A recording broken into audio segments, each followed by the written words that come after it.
Breaking news آپ کو دیں، اداروں کے خلاف سوشل میڈیا پر ہرزہ سرائی کا یہ معاملہ ہے۔ سینیٹر اعظم سواتی کے خلاف کراچی میں بھی 3 مقدمات درج کر لیے گئے۔ اورنگی ٹاؤن، درخشاں اور کلفٹن تھانے میں شہریوں کی مدعیت میں مقدمات درج کیے گئے۔ مقدمے میں انتشار پھیلانے، عسکری قیادت کے جذبات مجروح کرنے کی دفعات کو شامل کیا گیا۔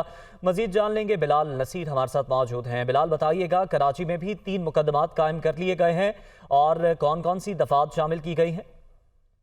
یہ جو حالیہ بیان ہے سینیٹر کا، اس کے بعد جو ہے شہریوں کی جانب سے درخواستیں دی گئی ہیں، ایک کلفٹن، دوسرا درخشاں اور تیسرا اورنگی ٹاؤن تھانے میں، جہاں پر فوری طور پر اعلیٰ حکام سے مشاورت کے بعد مقدمات کا اندراج کر دیا گیا ہے۔ اشتعال انگیزی، اکسانا، شہریوں کو اکسانا اور احساسات شہریوں کے مجروح کرنے کی دفعات جو ہیں اس میں شامل کی گئی ہیں۔ پولیس حکام کہتے ہیں کہ مقدمات کے اندراج کے بعد فوری طور پر تفتیش بھی شروع کر دی گئی ہے اور وہ تمام سوشل میڈیا سائٹس جہاں پر یہ ٹویٹس کیے گئے ہیں یا اس کے حق میں ٹویٹس کیے جا رہے ہیں، ان کی تمام تر ڈیٹا جو ہے وہ مرتب کیا جا رہا ہے اور کراچی پولیس اس پر بھرپور کریک ڈاؤن جو ہے وہ کرے گی۔ جی